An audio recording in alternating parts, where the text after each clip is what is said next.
à s'offrir en partage au jour du grand voyage qu'est notre grand amour. C'est beau quand on n'a que l'amour. Olivia Chalère nous a reçus également, enfin nous a rejoint. Je vous reçois aussi, ça me fait plaisir. Mais vous nous recevez aujourd'hui.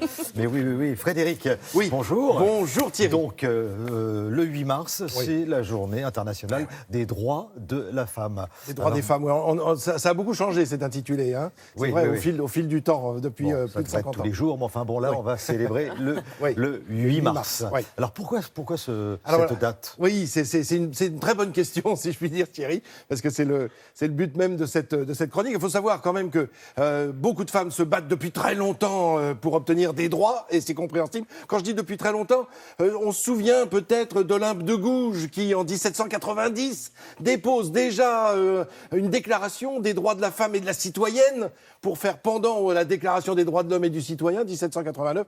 Les choses ont bien changé. Après, on a eu au 19e siècle, surtout en Europe, et puis en Europe occidentale, et puis aux États-Unis, les fameuses suffragettes qui réclamaient le droit de vote. On l'a entendu dans le journal. Et voyez comme elles leur ressemblent, ces femmes-là.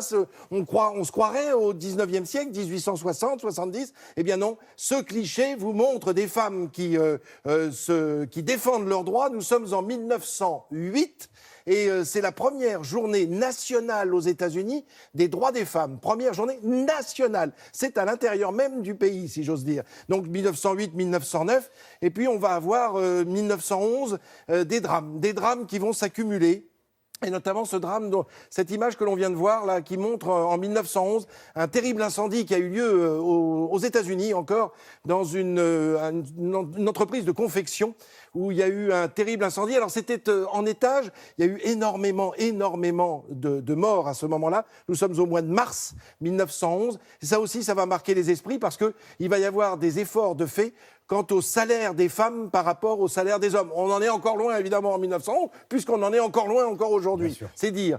Et puis, cette image de 1917. Alors là, c'est bien précis, c'est une révolte des femmes, une grève, pardon, parce que révolte, c'est un mot un peu fort. Une grève, je dis révolte parce qu'on est quand même au moment de la révolution bolchevique. Donc, on est en 1917. Les femmes font grève, demandent du pain et de la paix. Oui, on est en 17, du pain et de la paix. Et puis en même temps, ce qu'elle demande, c'est une égalité des femmes. Et ça se passe quand ? Ça se passe le 23 février 1917. Alors vous allez me dire quel rapport ? Eh bien, figurez-vous que 23 février 1917, c'est dans le calendrier julien qui a cours en Russie à ce moment-là. Et ça correspond à quoi, ce 23 février, dans le calendrier grégorien ? Le 8 mars ? Évidemment, le 8 mars. Donc j'ai envie de dire que tout commence pratiquement en 1917, très officiellement, pour cet anniversaire du 8 mars, ce choix de cette date du 8 mars. C'est vrai que février et mars, à chaque fois, sont été des... Alors est-ce que ce sont des périodes de l'année où l'ébullition est là, juste avant... Allez, je fais un petit clin d'œil poétique, juste avant le printemps, on a envie évidemment de voir éclore de nouveaux droits. Eh bien peut-être que c'est cela aussi. En tout cas, je vous propose de regarder quelques images et puis tout cela va changer. On l'a entendu dans le journal de Télématin, là, à 6h30. Ça a commencé à changer en 1975, avec une année de la femme qui était proposée par l'ONU. Une année de la femme. Et puis l'année d'après, on s'est dit, il va falloir quand même marquer l'événement. On ne va pas faire une année chaque année, alors que ça le devrait. Enfin, ça devrait être un principe de base. Mais en tout cas, on va organiser une journée. Et voilà comment ça a commencé en 1977, très officiellement.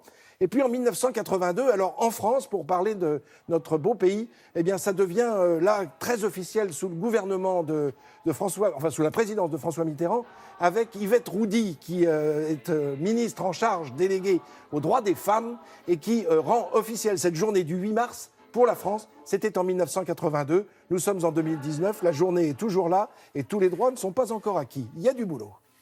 Et on continuera à en parler évidemment aujourd'hui, demain dans Télématin. Et on en parle toute l'année,